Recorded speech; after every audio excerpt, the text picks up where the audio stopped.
Welcome to another edition of the Burrow podcast. I'm your host, Josh, and I'm joined today by Mark Rayner. Mark, a big day for us South fans, isn't it? Yeah, huge day, mate. I don't think too many were sort of expecting that result, but you know, I suppose the decision's been handed down. I believe that the club said that they were going to appeal it, possibly. So look, we'll just see how we go there, mate. But like we've discussed before, mate, it wouldn't have had any bearing on whether you or I went and watched the team, regardless of where we played. But I mean, I'm disappointed for the fans that sort of live over that way, mate, and have had to travel sort of over to Homebush for the last 20 years or whatever. But again, mate, as a Western Sydney lad, I'm nonplussed about it, mate. Yeah, well, if you guys have been living under a rock, the decision come out today that the New South Wales Government rejected our proposal to move back to Allianz Stadium. The club have come out since and said they're going to go further down and they're going to keep fighting to ensure that we do move there. It's certainly a big thing for the club. And it is a big thing for a lot of fans. What I've seen all over social media, it seems to be a lot more fans do prefer us to move out to Allianz, but there's still a lot of people like yourself that live out the western suburbs that certainly do prefer Acor. Yeah, look, I don't know, mate. Like, I think, mate, that I don't know. Me personally, and my honest opinion, mate, is that the club sort of, possibly went about it a little bit the wrong way. But I can see, where like they were coming from. But I think we sort of treated it like that we had a God-given right to go and play there. And at the end of the day, mate, it wasn't our decision to if it was up to us, I guess we go there in a heartbeat, but I think if they had gone to the table and maybe suggested that to start off with, that we played 3 or 4 games out there, mate, especially the one against, if we could call the home game against the Chooks out there as well, and sort of create that home ground atmosphere for South Sydney against the Roosters, and then maybe a select few other games throughout the season, then that might have been the sort of right way to do it. But for me, it was kind of like we tried to, I don't know, like stand over the state government a little bit, which was, my opinion, mate, the wrong sort of tact to. Yeah, well, I've seen a few comments there. Some of the fans aren't happy with Blake and the whole situation, but I mean, like anything, you see comments come out when we're losing, and that you see a lot of comments come out. But there are certainly people out there that aren't happy with how it was handled.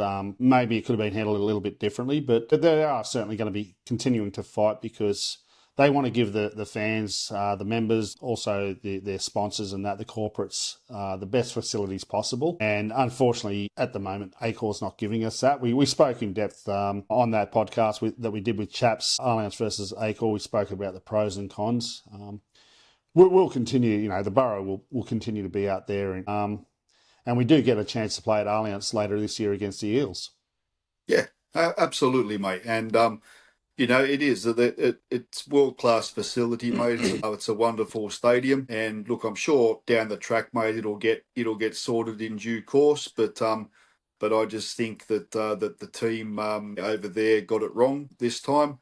And but, hey, that's a story for another day. Well, speaking about getting it wrong, has the state government dropped the ball as well? You've got this world-class stadium now. They're not putting any money into Acor. They've said that. They put a lot of money into CommBank Stadium. They built a new stadium there. They built a new stadium there at Moore Park as well. Have they dropped the ball here by not allowing us to play there and only having one team play out there? Well, mate, you've got the Roosters out there, you've got the Waratahs out there, and you've got Sydney FC out there. I can see where they're sort of coming from in terms of that.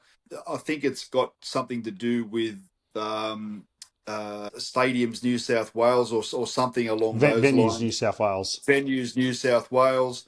And yeah, look, mate, the state government, has the state government ever not drop the ball.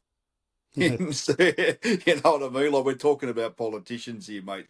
They're all liars. They're all liars and numpties, mate, as far as I'm concerned. So, look, like I said, mate, I think it'll be sorted in due course. But at the moment, mate, we just have to bide our time and play a couple of games out there, and the rest of them at a core. Yeah, well, just first back to your point on you said something about that we acted like it was our God-given right to play out there. I really feel that the Roosters have that same attitude where they feel it's their God-given right to be the only team to play out there as well, and that's not on at all, is it? No, that's not the. I mean, the 5 Rooster supporters, mate, couldn't put their hands in their pocket and raise, $40 million or whatever to buy a new. Or maybe they can. I mean, they're quite wealthy over there in the eastern suburbs, but they certainly don't have a God-given right to play out there or be the only NRL team to play out of that ground. But at the moment, mate, I think it adds it adds to the rivalry. They'll be laughing at the decision today, and that's only going to just, I suppose, make the rivalry even better between us and them. So hey, I'm all for that. Especially round 27 when we play them there at Allianz Stadium. Yeah, 100%, mate. You know what? And they're they're a funny breed, the Chookie supporters, but they certainly don't have a God-given right to be the only team to play out of that stadium, mate. But at the moment they are, and that's how it's going to stay for the time being. Yeah, well, this is not over by any stretch, and you've just got to see it on social media. The statements that South have come out with, they're certainly going to be out there fighting and pushing even further for this. So I guess it's a watch your space. Yeah, 100%. And if I was Blake, I'd be going back to him and just saying, look, can we negotiate a 3 or 4 game sort of tenure out there with the venues, New South Wales mob and the state government, and sort of just ease our way back into that sort of area again. Look, I'm pretty sure, mate, that venues, New South Wales and a core and the state government would be more than happy to allow us to play 3 or 4 games out at Allianz next season. The issue with that, I believe, is I've got to say is that next year we have a game in Perth, which is the last year of the Perth deal, and we've also have a game at Gosford as well. So I believe I remember the interview that I did with Blake Solly at the Beer Shed. He spoke about having 9 games at Allianz, then he'd have 2 games at Acor and 1 game at Gosford. So that's the way they wanted it. They did come out, sorry, got a bit of a frog in my throat. They did come out and say that the New South Wales government did say that you can play 3 games there because of the contract. So the big sticking point's been the contract. The contract was signed. I don't know the ins and outs of it. A lot of people seem to know what's in that contract, but I guess that's something that is a big sticking point that's preventing us from going back there. Yeah, and you know what, mate? They'll sort it out, mate. They're all big boys. They'll sort it out eventually. And look, I can see us returning back there full time sometime in the near future, mate. But at the moment, the decision is what it is. All the mad hatters over there that are running the club at the moment put all their eggs in the one basket and came up with zeros. We'll see how we go down the track. Well, we did have a game the other day. Again, another loss, but it wasn't the be-all and end-all. It's the team coming first, the Bulldogs. We end up going down to them 24-18. It ended up being 4 tries all. Our goal kicking really let us down. We got 1 from 4, and we keep fighting. A lot of injuries have been really hurting us. Had another 3 injuries out of that game, and we just keep fighting, keep getting ourselves back in the game, but falling short. I think it was a lot to do with the God of Thunder, mate, that sort of helped us get back into that contest, because I could see that getting quite messy if it wasn't for the delay that occurred. They didn't look interested. They didn't look switched on at all. And we've said it here numerous times. There's some blokes in that side, mate, that are taking the piss, and they need a good kick up the arse, quite frankly. Yeah, it was interesting because 18-0 down, and before that storm happened, and the Dogs were all over us. They were running through us and whatnot, and then that storm came, and I mean the scenes at the ground were just unbelievable. Like I remember pulling my jacket out beforehand because I got a notification on my watch that a storm was coming. And it wasn't far away. And poor Patricia, my partner Patricia, she's so scared of storms, and I'm glad that she didn't get to see what we saw on TV, because we certainly didn't see it, because we end up being moved to shelter. We all got told to move out to get into shelter and all that, to stay away from the storm. But you could see, I was watching the game and seeing the ref all of a sudden blow his whistle. I just said, they're calling this. And if you remember back in, it was 2015 Anzac Day. Yeah. We were up in Cairns. We were up in Cairns then. Or was it North Queensland? No, we were in Cairns. We were in Cairns. Well, that is part of North Queensland, but yeah, we were in Cairns. And we were playing Canberra Raiders the next day, and we're all at the casino watching the game, and they've pulled, all of a sudden, the hail and the thunder and lightning, and they've pulled the teams off there when it was the Roosters and Dragons. That's the one time I remember it happening, but I've never been at a game where the game was stopped before. Yeah, interesting. But I mean, mate, good call. And for safety purposes, it couldn't have been any other call. But it's sort of, I don't know. We came out of that storm break a little bit of a different team. I don't know whether Wayne sort of sprinkled a little bit of his magic dust over the players or whatever it was, but they came out with a little bit more intensity and one word, okay footy. Attitude. Yeah, that's right. Attitude. Mate. Yeah, it was just a totally different attitude. You can teach everything else, mate, but you cannot teach attitude. Because if you look, the Bulldogs had some good field position, and we had a few sets defending our line, and the defence looked so much better when we were defending our line. Then we went down the other end, and we got probably a bit of luck in the try when you put a kick up and the player drops the ball, and Alex Johnson was there to fall on it. The video ref had quite a few looks at it, and at the game we were kind of waiting for it to be being awarded as a try, confirmed as a try. And again, it just highlights how bad they've made the game by doing that, where you're taking your time viewing every try. That was meant to save time. It certainly hasn't anymore. I prefer the old style. Once you're awarded a try, that's it. It's a try. Otherwise, just go up to the video, because it's just a dog's breakfast at the moment, isn't it? Mate, we could take a 90-metre intercept, score under the post, and they'd still look at the bloody thing 10 times, mate. It's an absolute farce. Did he have a toenail offside? Yeah, that's what we're looking at, mate. You know what I mean? Like, has he got Nathan Cleary's jaw? If Cleary's jaw is offside, mate, then it's a try. It's not a try. You know what I mean? Like, it's getting ridiculous. What do? They're doing their best to ruin a good spectacle, mate. And all we can do as fans is just sit back and shake our heads. Yeah, well, we come out in the second half, because there was only a short, from the time they come back on. I think it was like about 7 or 8 minutes of the half to go. So it wasn't long before we had another break, half time. Then we come out again, and we started looking really good, even with the ball in hand.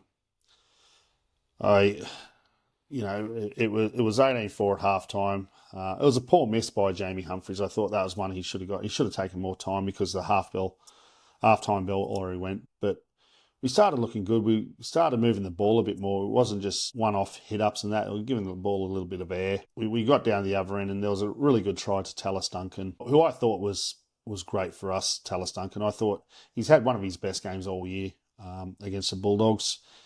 And if you remember a couple of years ago, he did that length of the field try against them from the kickoff, broke through the line, found Peter Mamazelos, passed it to him, and then kept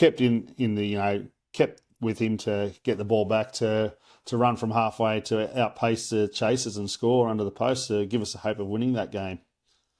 It was a wonderful bit of support play. It was really good. But it was a nice sleight of hand by Jamie Humphries there. It's just a nice little pass there, and he ran a great line, Tallis Duncan, to score. All of a sudden, it's 18-10, and it's given us some sort of hope, hasn't it? And there was a break that we made, and we pulled up short, and Jack White went from dummy half, and two players are offside and tackle him, rake the ball out. We got the penalty, and I'm kind of baffled why that wasn't a sin bin. It was certainly a professional foul. Yeah. Oh yeah, mate. I I stopped wondering why a long time ago, mate, with the decisions for the games. The referees just run their own race these days, mate, and a bloke can get an accidental whack in the chin and be sent for 10. We could have a spear tackle out there and it's on report. Yeah, they just Yeah. make their own rules up, mate. And so I think in the interests of not raising my blood pressure, mate, I don't try and think about it too much. It's just like it is what it is, and yeah, whatever will be will be. Well, Lockie Galvin was, when he was playing for the Tigers against us, he was sin bin for a similar incident. We made a break, quick play of the ball. Zaya Tasse tackled him before they got back, and rightfully he was sent to the sin bin. Anytime there's a break, if you infringe after a break's made, it's straight away sin bin. And I was baffled why they weren't sent to the sin bin there, but we're certainly still in the fight. And the next try was great lead up play. Saw the ball go out to Tallis Duncan, who made a half a break, and beautiful pass out to Alex Johnston. And this is one thing I love about Alex Johnston, the smarts that he has on the wing is he sums up the situation really well. He knew he was no chance of beating the cover defence and passed it into Jack Whiten in support, and Jack Whiten over for the try. And again, another miss from conversion, but it saw the score at, was that 18-14 at the time? Something like that. Yeah, or 18-12 or something, mate. I think we were. Oh, yeah, I'm not sure either one of those, but yeah, AJ, mate, is mate, Oh, sorry, no, the Dogs scored before that, so yeah, it made it 22-14. 20 is a he's always been a classy young player, mate. And you're right, like his ability to just sum up what's in front of him with a very, very minimal amount of time to make that decision is one of his many strengths. I thought we had the Bulldogs stripped on quite a few occasions out there on that left-hand side, mate. The Dogs weren't sliding that great out there, and I think that if we had to let the ball sing a little bit more, we might have got a little bit more success out there with AJ and Jack, mate. But that wasn't to be. What was that winger's name that he was filling in with the headgear? Get his name now. His name escapes me now, but you know what? Hey, that young lad's he's not a bad footballer, mate. That young fella. Yeah, but he was caught out a few times on the wing, so we certainly exploited that, and he was there filling in. He's only a young lad to himself, mate. So he'll get better. But it's funny, like our completion rate, something in those conditions was something quite high. It was 88%, something like that. And again, completion rate is really, really good this year, but it's funny because two errors really cost us in the game. If you remember early, there was a bad pass from dummy half by Jamie Humphreys to Tyrone Munro where he passed it behind him and knocked on. The Bulldogs score from that. And just before that, Jack Whiten try, if you remember, Tallis Duncan's on the ground, gets a couple of pokes in the eye by Jake Turpin, who we'll talk a little bit more about him soon, the dirty player that he was. And then Jack White makes half a break, spills the ball, and off the back of that, they go down the Everin and they score. Tyrone Munro had a bit of a nightmare out the wing there. He struggled a bit defensively, didn't he? Yeah, but again, mate, like that Dogs winger, young fellas, mate, and you know what? They're going to make blues. They're going to make them. But it's through your mistakes is how you learn, and I think Tyrone Munro, mate, is going to be a very, very good footballer. He's not a very good footballer yet. He's a good footballer, but he's got a lot to learn. He's only a young man. What is he? Only 19 years old or something, Ty? 19 or 20, yeah. He's debuted when he was 18, so yeah. Mate, like, please, he's got a big future in front of him, mate. He'll get a little bit bigger as well. He'll put on some more size. And then from that, his confidence will only grow from there as well. So yeah, you can expect some mistakes from young fellas like that. I think AJ made a few, mate, too, when he was coming through. Defensive reads and stuff. He still does today. Yeah, occasionally still makes them. point to me a footballer that doesn't miss a tackle every now and then, mate, or have a poor read. You know what I mean? Oh, look, it's easy to call out the wingers and the centres, and a lot of times the first error is made in the middle of the ruck where they get the numbers wrong. So you can't always blame the winger, although they do cop a lot of criticism. So My there's pet always hate, my pet hate, mate, is when they come in off their wing, mate, to try and take out the centre due to a poor defensive read that's happened from either the second row or the centre. I was always taught, mate, as a young bloke coming through that, hey, if if your players have made a blue, that's on them. You stay on your man at all times. At all mm, times. the only issue that I have with that is I've always under the thing that you just tackle. If you tackle the guy with the ball, you force him to pass it, because if you give him a clear run, he's going to score. But if you force him to pass the ball, anything can go wrong, and we've seen that so many times where when they pass the ball, it goes too high or something, or the player that's catching it's knocks it on or something like that. So I'm under the belief that if you're a 2-on-1, always go for the person with the ball and force them to pass it. Mate, I just used to, mate, I just used to pick them off and run 90 metres, mate. So I don't know about that stuff. When I played, I was never out in the wing. I was more in the halves or a hooker. So I didn't start growing until I was about 18 years old and start filling out. So they're the sort of roles that I played. We got the score to, as I said, after the Jack Whiten try, and another missed conversion, which was important, but we got the score to 22 points to, was it 14? And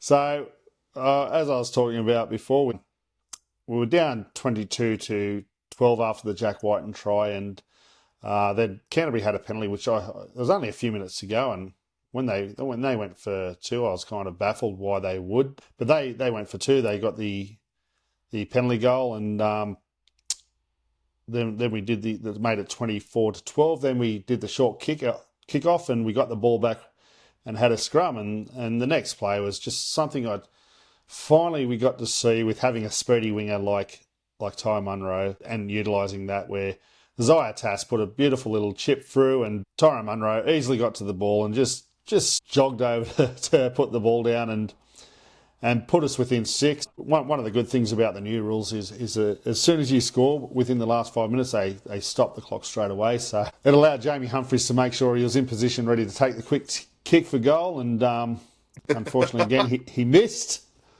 But we had one more set, very similar to like the Warriors game, where we had one more set to try and take the game to golden point. And like that, an error saw us, not get over the line, but it certainly was a much better effort in that second half, all after the Storm. It was a much better effort. Yeah, mate. Preston hit Jamie with everything but the kitchen sink in that last tackle, mate. And that was a ripper of a shot. But yeah, mate. Look, you know what? So close, but yet so far. I think, mate, the start is what killed us in that game. And they've got to address that attitude problem, mate, at the start of football games. Yeah, I don't know what it is, but yeah, I think. Yeah, I mean, I'm lost for words, mate. But anyway, you know what?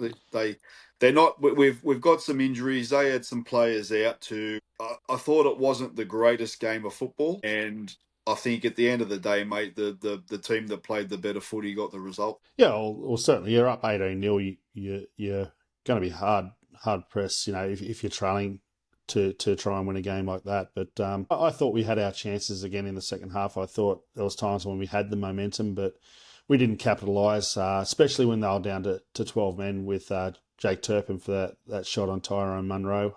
And we had a few sets attacking the line, and there was no creativity in those couple of sets. Something that I've been banging on about, that our halves haven't showed the creativity that we need, where we don't have Cody Walker or Latrell Mitchell. But not once during that period when they were down to 12 men did we look like scoring. No, you're right, mate. And that's diabolical football. And I think that we've got we got strike power in that football team that are being underutilised at the moment. I thought that, like I said to you earlier on, mate, I thought we had them, stripped for numbers a few times on that out on that edge, mate, with Jack and AJ, and we just you've got to be able to play eyes up football, and you've got to be able to read two plays in front of what you're doing right now, mate. And look, you know what? Jamie's a young fella, mate, and he'll learn that. I'm sure he'll be a very good halfback eventually. But at the moment, mate, he didn't have the greatest supporting cast, and that's where Cody Walker sort of comes into the play, where Cody's just got that, the Wiz has got that ability, mate, to read that defensive line 2 and 3 plays ahead of where we are at the moment, mate. And then when you've got Trell out the back, mate, you've got got Jack and you've got AJ, and I think Campbell Graham makes a massive difference defensively on that other side. Once we start getting some pieces back on the chessboard, mate, I think we'll be okay. Yeah, well, I want to give a special shout out to Jai Gray, who played that whole second half with a broken thumb, and it looks like he's going to be out for 6 to 8 weeks now. Doesn't need surgery, but I believe they said it was dislocated and fractured. So, and he battled on through that second half. It just shows that these guys are putting their bodies on the line and keep turning up. So it's there's a lot of things we can be disappointed about, but we can't be disappointed that each week these guys are trying their best. Effort, mate. The effort's there. It's just the attitude, mate, at the start of the contest. But you know what? To be able to sort of claw their way back into games that last year probably they would have dropped their bundle and got beat by 30 points is a testament to, I suppose, the culture that Wayne sort of brought back into the place now. And if they believe they can achieve, mate, and I'm massive on that stuff. And at the moment, there's just a couple of blokes that are down a little bit on confidence, but it only takes a couple of wins to turn that right around, mate. And as you know, confidence is massive, and that then allows you to go on a little bit of a run. We're only halfway through the season, and if we can string some wins together over the next couple of weeks, mate, we can still go on a good run and still shake the comp up. Yeah, well, we had a couple more injuries. Keon Kaloamatangi, we thought it was he fractured his eye socket. They've come out today and said that it's facial injury. That's the way they described it, and he doesn't need surgery, and it's a day-to-day thing. So he could possibly play this week, but I don't see where he plays this week. And the other injury was Bud Sullivan. It was a calf injury, so he's out for 2 to 3 weeks. Again, the injury crisis that we're having, it just keeps getting worse. Yeah, my thoughts on the way they're being prepared are probably well known, mate. With yourself, I don't think that. I think that the worst thing that we could have done over the last couple of years, mate, was to lose Eddie Farah. I think he was outstanding, and I just don't think that the blokes that we've got in there at the moment, mate, are sorry. I don't think they're doing a good enough job, and they should be replaced. Well, there's some injuries that you just that have come down to luck. I mean, the Keon and the Jai Gray one, where you're getting broken bones or whatever, they're things that you can't avoid. 100%. It just happens in the game. So looking at that, but the soft tissue injuries are a bit of a concern. So whereas Eddie was more about the recovery of players, so that's he was a physio, so he did a wonderful job and certainly missed around the place, isn't he? Yeah, he sure is, mate. Massively. And recovery is when you're playing a contact sport, recovery is where it's at. And I mean, the guys these days are that sort of finely tuned in terms of their bodies and in terms of of everything they do, from their diet to what time they go to bed, what time they wake up, what the massaging, the stretching, and all that sort of stuff, mate. I just think I don't know, somewhere we're lacking a little bit, but anyway, that's another podcast for another day. Well, there was a crowd of 23,000 there. I was a bit disappointed in the crowd, and I know a lot of fans keep away from Bulldogs games, and I think we got to see firsthand the other day why that's the case. There was certainly a lot of trouble around the place, made worse by the storm because I've heard several issues. We had issues in the Burrow at the end of the game where opposition's fans at the end of the game decided to start giving it to us. We don't, we don't mind people if they're supporting their team, but I don't understand why fans have to start giving it to the opposition fans because they won. I think that's quite poor taste. I know we probably have, no doubt we have fans that do it as well, but it's something that I've never done. I'd never give it to the opposition fans. I'm there to support my team. Happy when we win, I'll cheer them on, and that I'm not there to give it to the opposition fans. But it's certainly a thing that ticks me off. I don't enjoy it, and I know chaps spoke to me from Rabbitohs radio. Hey, chaps out there watching. He certainly had issues with him and his cousin Scotty. They were surrounded by about 5 Bulldogs fans, and the cops had to intervene there. All because Scotty was yelling abuse at the referee, which had nothing to do with them. There's no reason for him to do that. And young Chris Cook, he went to go back after the incident where we came back after the Lightning. He went to go sit back down in his seats, and there's Bulldogs fans sitting in his season ticket seat, and they basically told him to fuck off. And the security weren't much help either there for a lot. But I have to commend the security for the incident that happened in the Burrow at the end of the game. They were quick to get there and sort it out. They were very apologetic to a lot of us. I spoke to them personally as well and about the issues, but they were very good in the way they handled it. Yeah, well, most of the security out there would be the cousins of most of the Bulldogs fans, I'd imagine, mate. And I imagine, mate, there's a fair bit of anxiety when any team goes to watch when any supporter goes to watch their team against the Bulldogs, because you don't know when a hitman's going to come from either side and blow somebody's head off when they're standing next to you.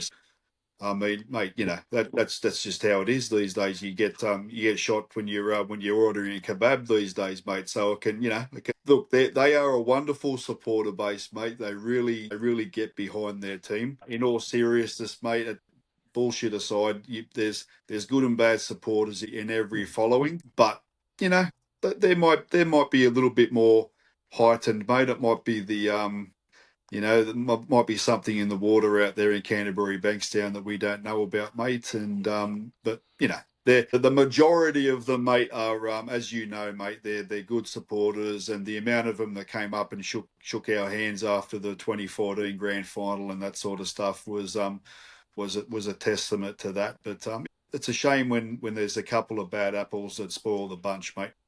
Yeah, well, I've lived in the Canterbury Bankstown area my whole life, near Bankstown and that.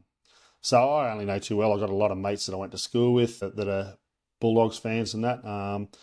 After the game, I did a reaction video. Unfortunately, I can't use that because the mic wasn't working. So you had the speakers on, which made it almost impossible to hear. But I interviewed a South fan that was there with a Bulldogs fan, and he was great. He was very accommodating and seemed like a nice bloke. But one thing I'll always remember, and I'm always reminded of walking up to the game is, and you've seen it yourself, the paint on the road on the way up to Accor Stadium from the prelim final back in 2009. There's blue and white paint there on the road, and unfortunately, a young woman had her car. Her windows were all smashed, and they threw paint all over it in the interior and all that. Believe it or not, that car was 2 weeks old. That car, and she was coming back to a car after her team made the grand final, all happy and that, and just her world devastated because the Bulldogs fans decided we're not going to cop losing to these guys. We can't take it, so that's what we're going to do. Yeah, you know what, mate? To be honest, I wouldn't call them. They're not a fan's arsehole, people who do that sort of stuff, mate. They're there to cause trouble, and mate, as far as I'm concerned, they were just little heroes that wanted to know themselves in front of their mates and have a bit of a laugh at somebody else's expense. But clubs like the Bulldogs and us, and that doesn't matter. Any NRL will very much distance themselves from idiots like that, and that's all they are, just gutless, weak idiots. So that whoever that poor lass was, yeah, it wasn't a very nice time for her, but hopefully she's got herself a nice new car now, and it's going good. Yeah, for sure. Well, we'll move on now to we got a game this weekend. I know there's a lot of talk about the Allianz move and all that, but we do have a game this week, and the team list dropped there today, and we got to put a team together. So Latrell Mitchell is fullback and captain, Alex Johnston and Tyrone Munro on the wings, Jack White and Isaiah Tass in the centres. Lewis Dodd comes into to 5'8", with Jamie Humphries a halfback. Jai Arrow and Davey Moali are the props. Saliva Havili is a hooker. Ewan Aiken and Tallis Duncan in the back row. Lockie Hubner is a lock. Ryan Gray, who made his debut last week, is the 14. Sean Kepi, Liam LeBlanc and Junior Totola make up the rest of the bench. Celestia Tata is the 18th man. Then we got, I think our extended bench is probably our best players. We've got Keelan Kaloamatangi, Cody Walker, Campbell Graham and Jacob Host.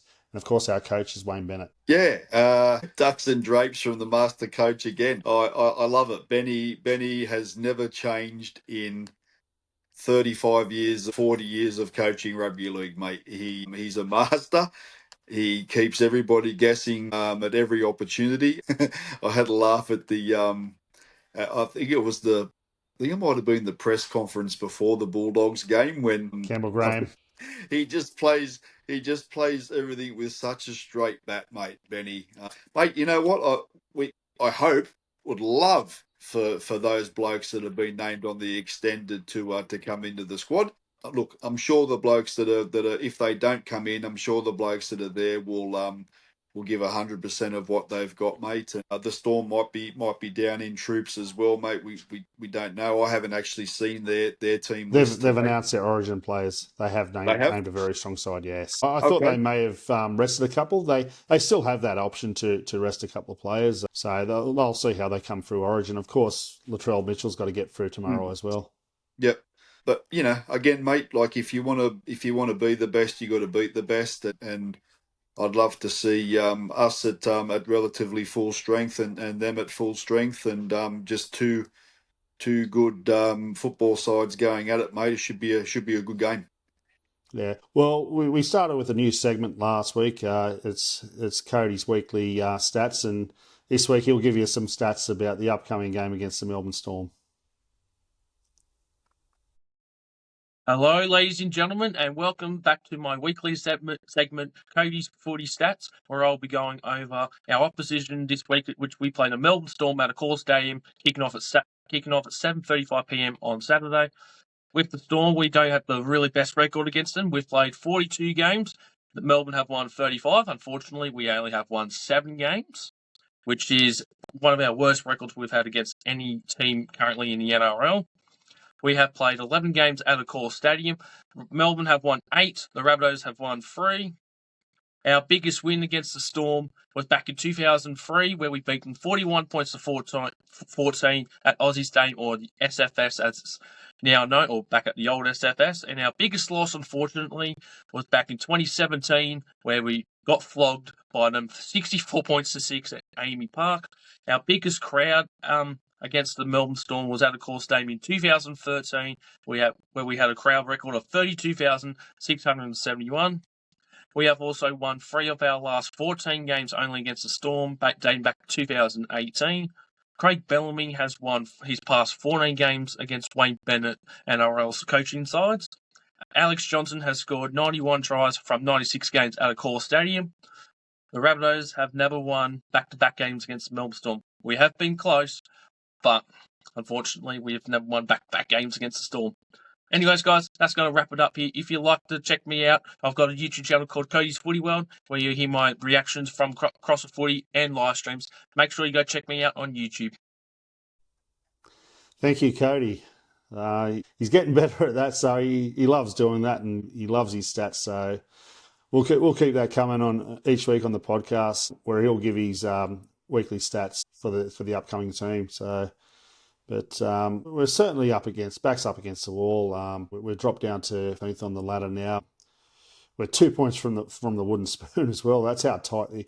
Yet we're only 2 points from 6th position as well, and that's how tight this competition is. A couple of wins will see ourselves back in the top 8, but this is the the fourth week in a row where we've played a top four side, and it doesn't get any easier the week after where we play the Dolphins, who what they did last week against the Cowboys, they were just ruthless. They are a good football team, mate, the Dolphins. They are very, very well coached, very well drilled football team. And they got danger across the park. Probably one of my favourite players in the entire competition is Herbie the Love Bug, mate. Like he's just an outstanding footballer, mate.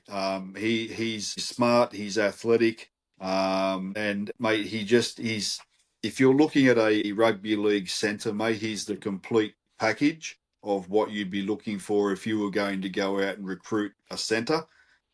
First name that comes to my mind is Herbie Farnworth, mate. He's a good style of a lad. Well, no doubt we'll be talking more about the Dolphins next week in our podcast in the lead up to the game. But this week we do have the Storm, and they're close to full strength. They're missing one or two players. I know they're missing Will Warbrick. He's still out. But Grant Anderson, I see that as probably defensively their weak point where we can possibly break them. Again, we did score 4 tries last week, but again, that was a weakened Bulldogs side, and it's going to be another tough game for us, isn't it? Yeah, it will be, mate, but I'm excited to see Lewis Dodd out there, mate. Lewis Dodd, I think that's great to have Lewis make his debut, or his kind of debut.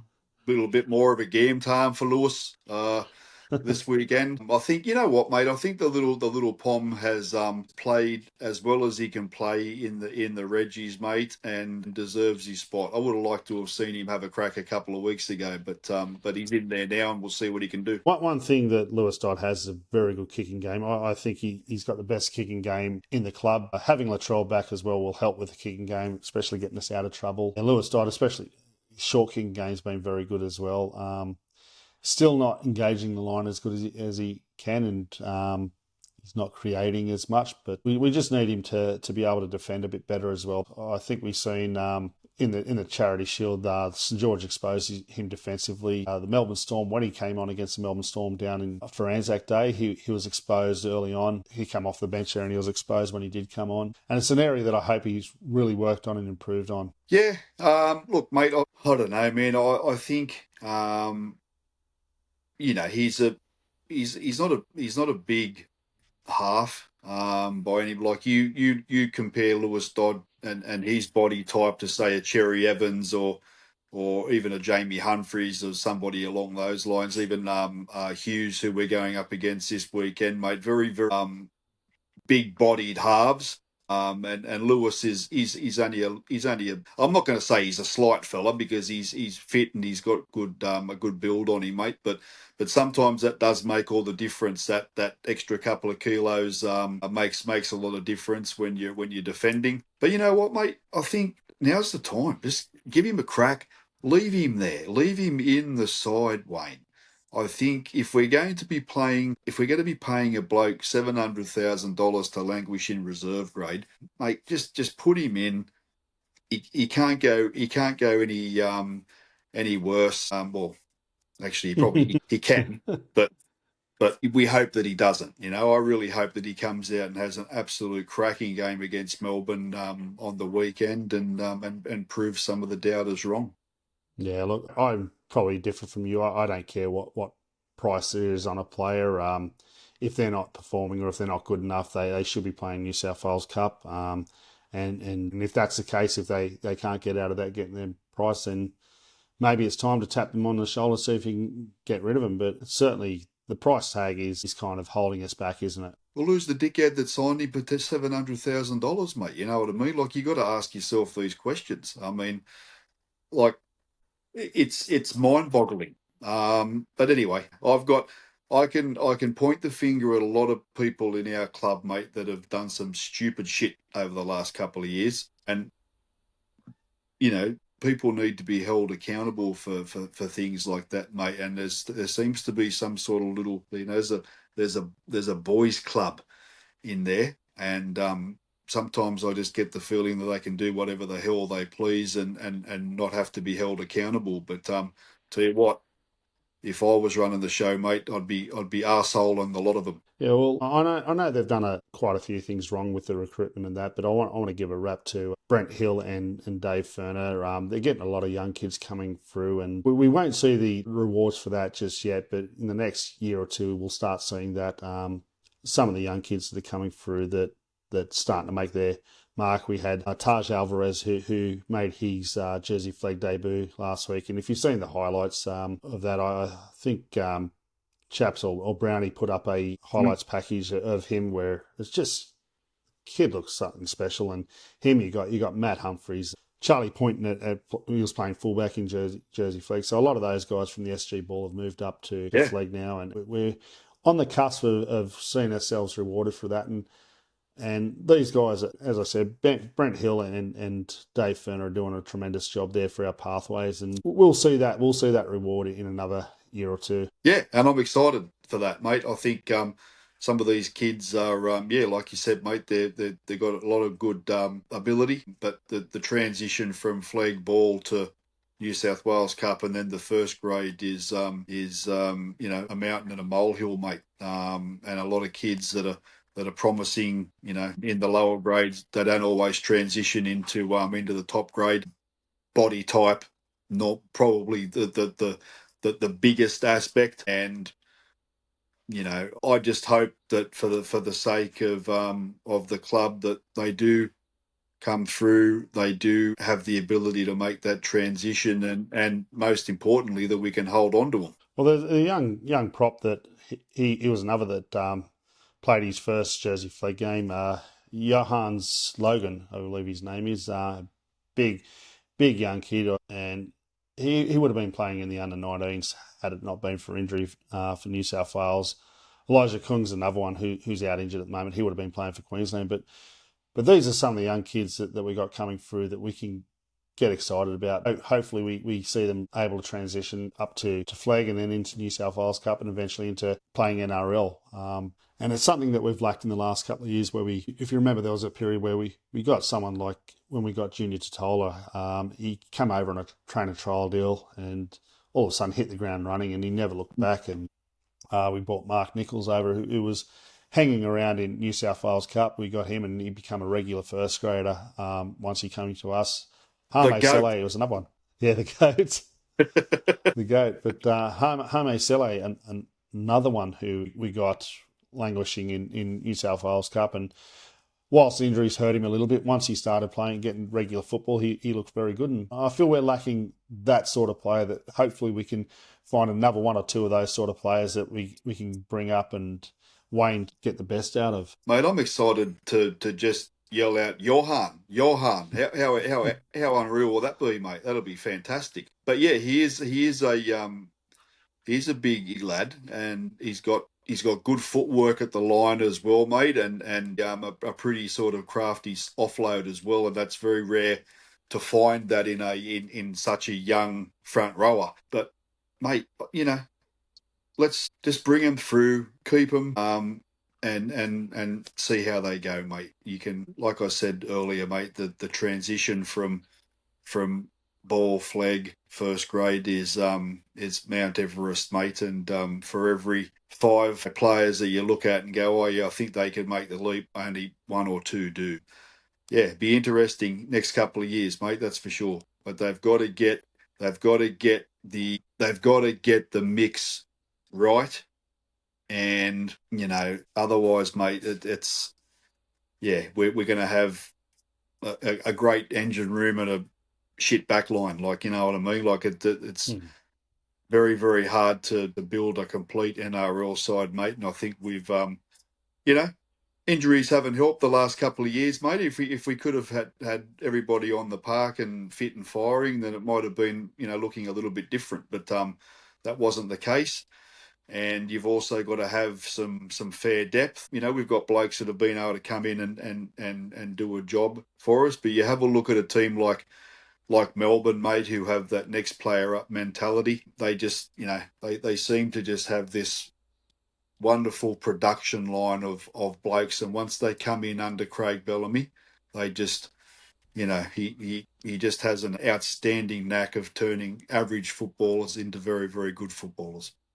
Yeah, look, no doubt that's true. But the other side of it would be that you look at the players that we've lost. You could have done with losing someone, say if you lose someone, say like a Tallis Dunk and a maybe a Jairo, still decent footballers. You find it easier that the next guy up's going to be close enough to them. But when you're losing guys like Cody Walker, you're losing Latrell Mitchell early in the year, Cam Murray, Campbell Graham, and even Pete Mamazelos, who was part of our spine, you get those guys, it hurts a lot more because you're talking about key players in the side, and we've signed the Cheese, who'll be a few weeks away, and how good would it be having him come and play for us? I'm looking forward to the Cheese making his club debut, mate. Very excited for the Cheese. I think he just adds, and he's that smart ass player as well, mate. You know what I mean? He's that he's a fat version of Reed Marnie. Like he's just I love the guy, man. Even when he was at Melbourne and even when he was at the Chooks, mate, he was just that bloke that you just wanted to punch in the mouth. You know what I mean? And I think he's more cheeky than he is smart ass, unlike Reed Marnie. So I think he's got that cheekiness about him that other players do tend to love. I'd definitely love to put one on Reed Marnie's chin, mate. That's for sure. You'd have to join a long line there. There's a lot of NRL players that would love to do the same. I'd take a sit down for 10 to do that, mate. That's not a problem. Yeah, well, we've spoken about injuries, and we've got the three guys named on the extended bench: Keon, Cody, and Campbell. I don't know. Wayne did allude to say that we won't be having them any players coming back this week apart from Latrell, but you never know. You never know what happens. It'll be interesting to see what happens. Captain's run, we'll get more of an idea then. It'd be funny if Cody comes in. He obviously goes in the halves, and does that mean Lewis Dodd goes to the bench or Jamie Humphries? There was rumours that Saliva Havili, I've seen a couple of rumours saying that he picked up a little injury as well, but he's been named, so I'm not sure that's true. But if he does, what happens to in the hooking role? Because we got Ryan Gray there on the bench. And yeah, it's kind of a very hard situation for us to be in at the moment, isn't it? I'd drop Humphries back to dummy half, bring Cody in and move Dodd to halfback, mate. For me, that's the most logical sort of way to manage that little conundrum. And if Sevilla does have a little niggle, mate, give him the week off, give him a little bit of time to recuperate, and then go from there. But yeah, that's probably what I'd do. Well, the other one is Campbell Graham. If he comes in, you got the option to just drop Isaiah Tass or Tyrone Munro. One of those guys make the way. It'd be interesting to see because Tyrone Munro defensively, he got caught out a couple of times. And I'm not sure that Isaiah Tass is the right answer on the wing either. So it'll be interesting to see what Wayne does there. Yeah, mate. For mine, you've got to stick with Ty. Tass hasn't filled me with an awful lot of confidence over the last couple of weeks, mate. So for me, moving forward, Campbell Graham, Tyrone Munro, Jack Whiten, Alex Johnson, that's just how it's got to be. For me, that's our strongest centre three-quarter sort of options that we've got, mate. Yeah, well, I tend to agree with you. I feel that, especially coming out of our own end, the runs that Tyrone Munro's done since he's been back has been very impressive, where I've been a bit underwhelmed by Isaiah Tass with his runs getting us out of trouble. So it's an area that we certainly need. We get moved to the pathways now. We had a good win in New South Wales Cup, 36-22. It was similar in a way to first grade in the sense that this time it was the Bulldogs that couldn't kick a goal to save them, and it ended up being 6 tries to 5. Yet we won by 14 points. We were down 12-6 at half time, so it was 3 tries to 1, and then went on scored 5 tries in the second half before they scored 2 late tries to make the scoreline respectable. But it's great to see the New South Wales Cup. They got themselves off the bottom of the ladder. A lot of good performances there. Ashton Ward at 5'8" played really well. Hazen Miller's had a bit of a mixed game. Early on, he's having a lot of troubles with his hands, but I just love to see him get up for the high ball. We did a short dropout, and he was head and shoulders above them all. He got above everyone there. Certainly a strength that I'd love to see him in first grade sometime, but I don't think that the club are even looking at him to play first grade, unfortunately. Certainly not yet, mate. Certainly not yet. But mate, he's gonna be one of those kids, mate, where you just bring him through. And how old is the lad? Is he only 20, 21? He'd be 20 now. 20. Yeah, 20. Mate, even if he doesn't make his first grade debut until he's 22 years old, mate, then his body's going to be ready. And he gets that leap, mate, from, I think he's a pretty keen and very, very good basketballer as well. So he's got that athleticism that you need, mate, to be able to get right up there. And yeah, mate, I'm very excited about that young Ward kid too, mate, because I think within the next year or two, he's going to be definitely knocking on the door to play first grade. Well, there was a couple of guys that not well known guys that I thought really stood up and probably were the best players on the field in Harry O'Kane and Daniel O'Donnell. And Harry O'Kane's becoming a bit of a try scorer. He scored one down in Canberra the week before, and he scored two this week. And Daniel O'Donnell, he had to come on as hooker for the early in the game because, first of all, we lost Fletcher Myers early. I think he had a broken nose. He went off with HIA, and then we lost Matt French soon after, who had to move to hooker because Ryan Gray got elevated up to the NRL squad. So we lost those two early, and Daniel O'Donnell came on, and he was scheming really well. He looked really good, but they were two of our better players. Yeah, the two Irish boys, mate, O'Kane and O'Donnell, they'll never let you down, the Irishmen, mate. They'll never let you down. But they're, again, mate, they're lads that don't get a lot of raps and recognition, but they will come in, mate, and they will do a job for you. And again, in the next year or two, you're going to look to see those blokes elevate themselves and play grade. Well, the Jersey Flag went down 34-30. They had a big win against the Bulldogs early in the year, but they had somewhat of a comeback late in the game and almost won it there at the end. Unfortunately went down at Redfern Oval. But we spoke before about Taj Alvarez, Matt Humphries and that. So it's good to see these young guys making the step up from SG ball and giving it a real go against 21-year-olds. 100%, mate. And you've got to think too, like the difference in body type. It cannot be understated, mate. The difference in body type between lads that are 18, 19 years old compared to blokes that are 20, 21 is leaps and bounds. I see it every single weekend over here in the Penrith comp, mate. A year makes a huge difference in development. So, mate, you know what? They put the gloves up. They held their own, and good on them.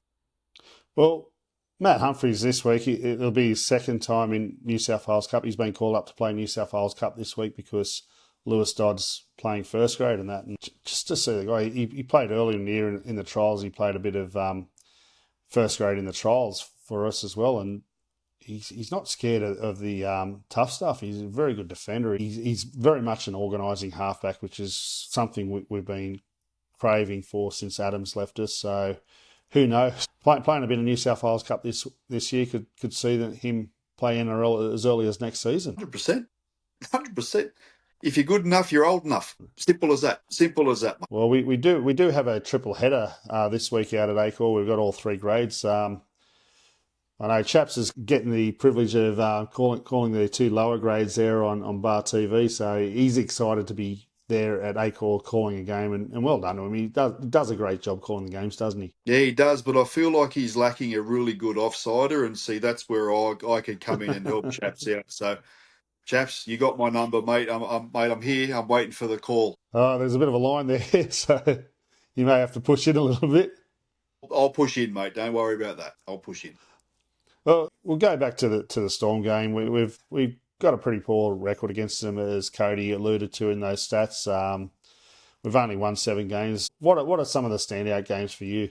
For me, mate, it was 2017, 2018. where Cookie sliced through 2018. the 2018 when he sliced through there, and that was a magic try, mate. That he scored, Cookie. That was Cookie at his absolute best. That was Craig But Wing-like. If you remember the game against yes, Cronulla, Craig Wing scored in 99. That was yes, Craig Wing-like.